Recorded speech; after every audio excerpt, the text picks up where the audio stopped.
Na-scam tayo, ma'am eh. Nabawasan ko 500. Kulang na naman ako. Ayun guys, may nakuha na tayong papuntang Caloocan North. 200 siya. So Abono 1 to. So let's go. Sana di scam. 6 months later. Usapin natin si ma'am na isa. Kasi dalawa kami na scam guys eh. So ang pangalan nito, sikat pala to sa Facebook guys. Jukaletos. So sikat pala to sa Facebook. Scammer pala to. Na-scam kami ng dalawang customer ko.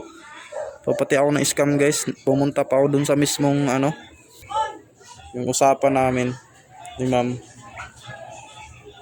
Tapos yung chat niya din ni ma'am guys. Ayan guys. Ayun yung naano niya. Nasa kanya daw yung ID. Ayun o. So kinabahan na ako nung una pa lang guys pag pick up ko eh. So ito kasi yung item. Ito yung item guys. Tapos 1 to Abono. Kasi nasaan si ma'am. Ang pinaka good news pa guys, di nasin ni ma'am lahat yung pera. Ayan. Pero na-scam siya guys ng 500. So kawawa talaga si ma'am, kaya kailangan ibalik natin to. Buti na lang di na-send ni ma'am kasi pera natin yung guys eh, pambayad ng bayon. Hello po ma'am. Nandiyan na po kayo? Ma'am, bali nandito pa ako sa ma'am. Ito Caloocan North ba to ma'am? Hanggang alas 3 pa naman po ako dito, kuya. Hanggang alas 3 po kayo ma'am. Kahit ang kabayanan ko na lang po kayo. Ma'am, yung ID nyo na yung scammer na yun ma'am, ma'am? Siya po ba yun ma'am? Opo, yung nasa ID daw. Sabi niya, hindi ko na alam kung nagpapaniwala ako pa kung Pero magkano na send mo sa kanya ma'am sa GCash? Opo, 500. Pa? 500. Buti ma'am, di mo na send lahat ma'am no? Oo, nakakaano ako yung pambabayan ko din kasi ngayon. Kaya rush ko binibenta yung Kaya po pala to binibenta ma'am para pambayad mo po sa school. Oo. Yung problema ko, magbabayad ko sa mga tao. Kaso ma'am, na-scam tayo ma'am eh. Nabawasan ko 500. Kulang na naman ako. Na-scam tayo ma'am eh. Di ko rin kasi masyadong kilala ma'am sa GC namin ma'am eh.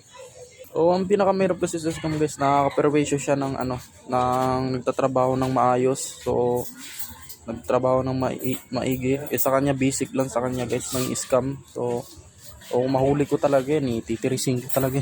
Guys, bumalik tayo dito kasi ibalik natin yung items. So dito tayo nag-pick up ng PS4. Nakaka-bad trip yun ma'am. Sobra.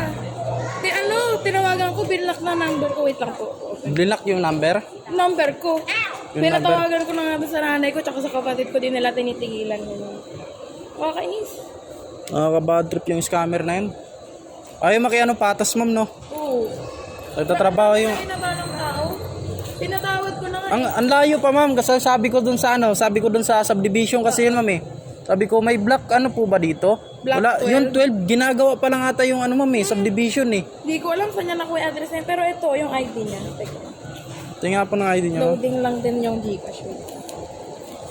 Sabi ko, Ito oh. Tinakpan niya yung ID number. Kasi yan sinend niya. check nyo na lang po ma'am. Siya ngayong araw. Okay. Check nyo na lang po ma'am para Hindi naman din nabukas to kuya. I trust you. Siya hindi na.